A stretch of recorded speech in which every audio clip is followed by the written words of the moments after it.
voltei. Vamos conversar um pouco agora sobre a sequência final. O filme Nascimento de uma Nação, ele terminou com uma metragem de mais de 3 horas de duração.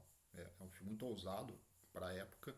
É uma história grandiosa e os produtores, quando o Griffith exibiu o filme, os produtores acharam que era longo demais para aquele momento, pediram que ele fizesse alguns cortes no filme. O Griffith propôs uma coisa também muito ousada para a época, que era exibir o filme em duas partes, duas sessões. A primeira passava numa semana, a segunda passava na outra, que já era uma ideia do cinema seriado, né? Pra vocês verem como é que o Griffith estava um pouco à frente do seu tempo. Os produtores e os exibidores também não concordaram, acharam que o público não estava preparado para isso, e o Griffith acabou cedendo e cortando um pouco o filme, né? Ele deve ter sido exibido com 2 horas e alguma coisa, 20 minutos de duração.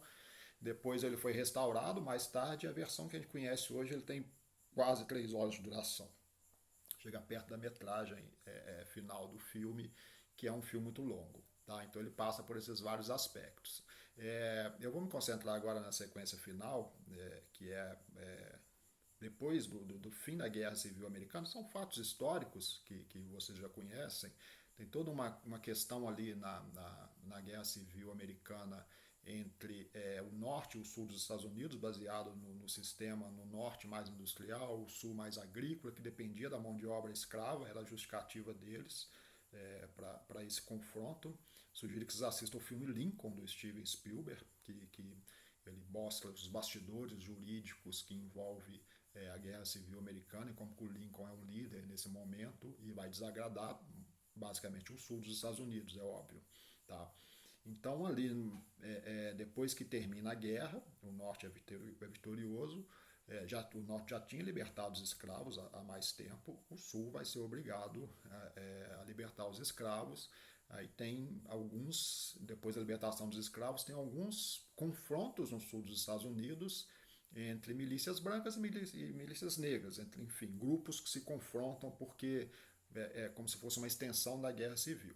E aí, gente, fato histórico, nesse momento nasce a Ku Klux Klan, tá?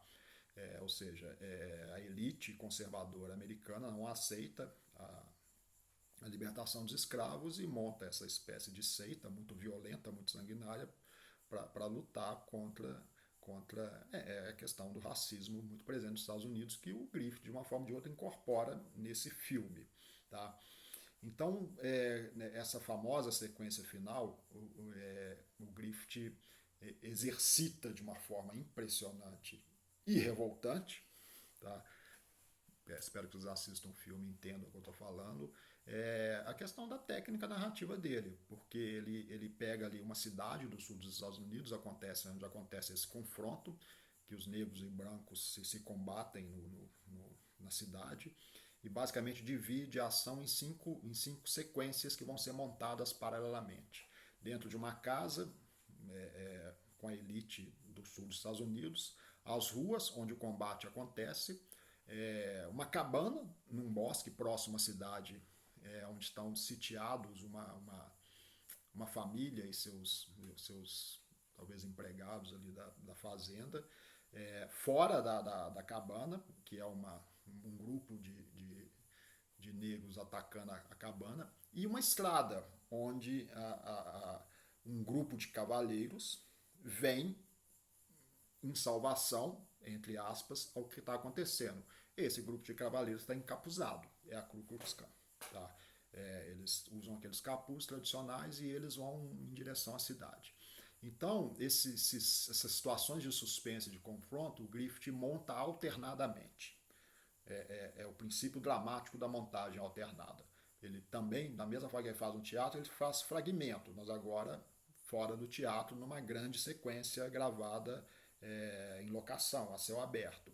Então ele não deixa uma ação terminar inteira, ele vai fragmentando e à medida que a ação vai acontecendo, ele vai evoluindo na ação, mas montando, fazendo pedaços de cada uma. E nisso ele amplia o suspense, porque ele mostra o combate nas ruas, depois mostra as pessoas assustadas dentro da casa, depois mostra o combate na cabana, mostra as pessoas fora da cabana, dentro da cabana, mostra os cavaleiros correndo na estrada, tentando para chegar onde está acontecendo os combates, e por aí vai. É uma sequência que dura entre 15 e 20 minutos, basicamente do início ao fim, e ele vai alongando esse suspense para saber o que vai acontecer no final. Tá?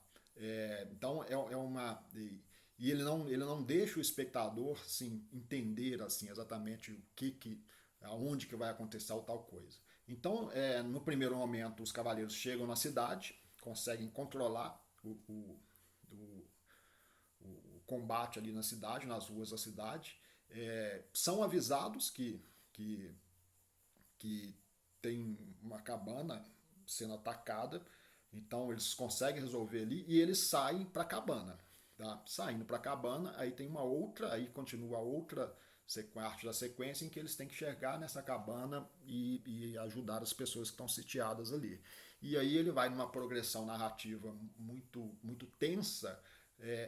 A progressão narrativa é o seguinte: ele mostra pedaços do combate na cabana e cada vez mais o grupo chegando perto da cabana. Corta para a Ku Klux Klan e cada vez mais a Ku Klux Klan vai avançando na estrada. Corta para dentro da cabana e mostra a sequência ali dentro da cabana. E assim assim vai. E aí ele já começa a inserir algumas coisas que a gente chama do aspecto ideológico muito sério nele. Por exemplo, tem um plano muito famoso dentro da cabana, que é quando os atacantes estão quase chegando lá. Eles já estão na porta, já estão forçando a porta. Então aparece ele corta para uma criança branca, abraçada com a mãe em close, assim, deitada no ombro dela, mostrando a mãe de costas e um close-out no rosto dela, e ela é extremamente assustada, sabe? Uma expressão de terror no rosto. Por que isso é ideológico? Porque ele leva o espectador para o lado do que estava dentro da cabana, não para o lado de fora. Então ele pressupõe ali que essa criança precisa ser salva. E precisa ser salva por quem? Pela Ku Klux Klan que está chegando. Então tem uma questão ideológica muito forte ali. Aí logo na sequência tem um outro plano, que também é muito polêmico. Quando os atacantes estão quase chegando na cabana, mostra o mesmo plano da menina, só que um senhor, que possivelmente pode ser o pai dela, está com uma arma apontada para a cabeça dela. Tá? O que significa isso? Isso foi usado no filme No Tempo das Diligências pelo John Ford, um plano muito parecido quando os índios estão próximos de atacar a diligência, e o último tiro que o cavaleiro tem, o cavaleiro branco, está direcionado para a cabeça de uma dama dentro da diligência, porque ela não pode ser capturada pelos índios.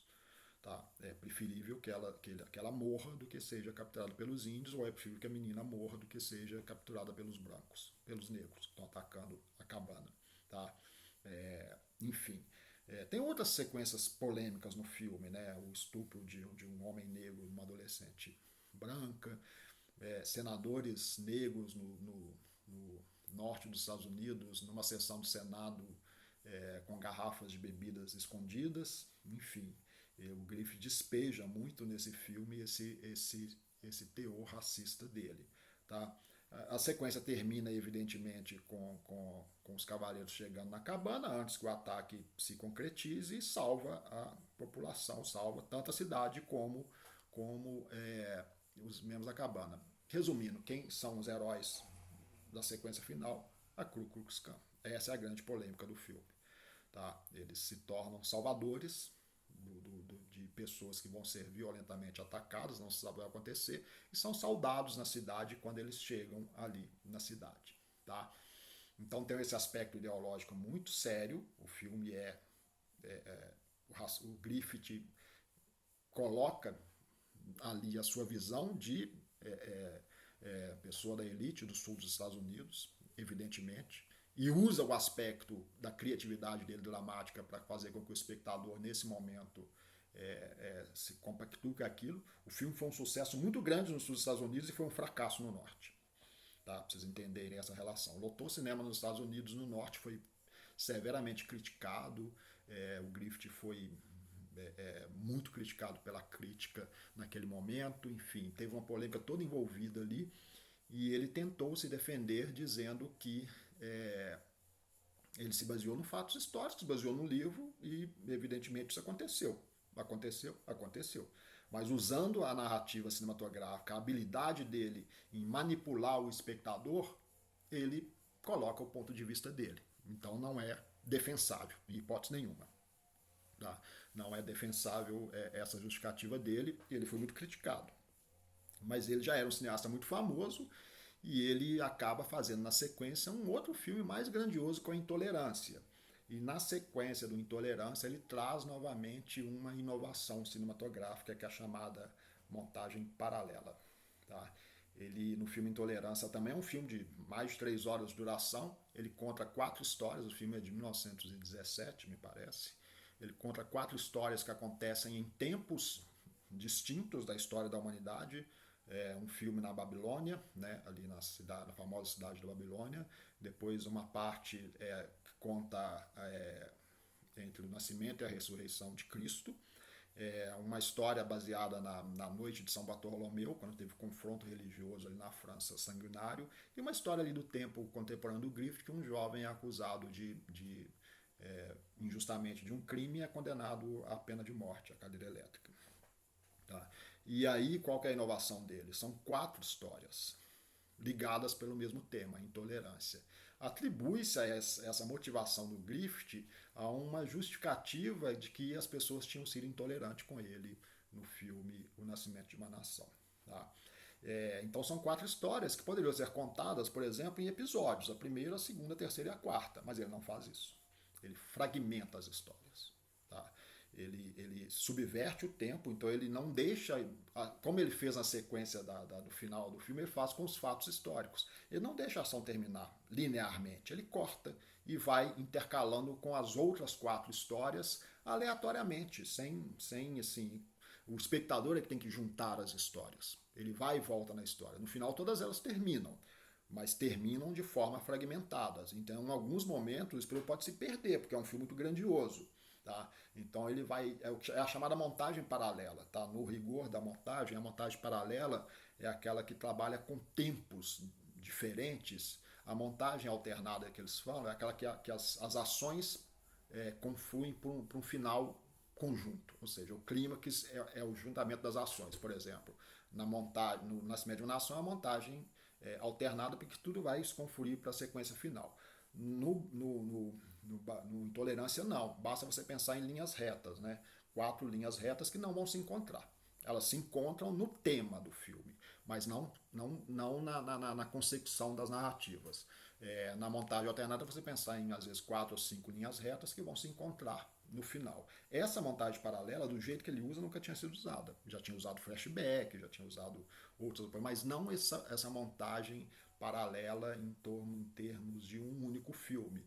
Ou seja, novamente, ele é muito ousado. Tentando dar uma resposta, ele novamente ousa muito nessa questão. Ele coloca um elemento ali comum entre as histórias, que é possivelmente uma avó, uma mãe balançando um berço, baseado, me parece, num poema do Walt Whitman, entendeu? Mas só para dar uma ligação entre as histórias. E assim ele vai num filme muito longo. O filme foi um fracasso de bilheteria, talvez o primeiro fracasso de bilheteria da história dele. As pessoas à época atribuíram isso a um certo despreparo do público para acompanhar narrativas tão complexas montadas dessa forma, mas novamente o Griffith surpreende em termos de narrativa cinematográfica. Ele inova mais uma vez. Tá? Eu vou postar um texto para vocês, ainda não tive isso, vou fazer isso hoje agora na sequência, sobre essa narrativa do Griffith. É um texto que eu escrevi baseado no Lírio Partido, que é um outro filme dele que trabalha muito com a questão do gênero, tá? Gênero cinematográfico. E aí na sequência a gente continua a conversar, ok? Espero que vocês pesquisem um pouco mais sobre esse momento do cinema e a gente vai se falando por aqui, tá? Vocês viram que eu estou muito bem acompanhado aqui atrás, então que a força esteja conosco. Abraço em todos.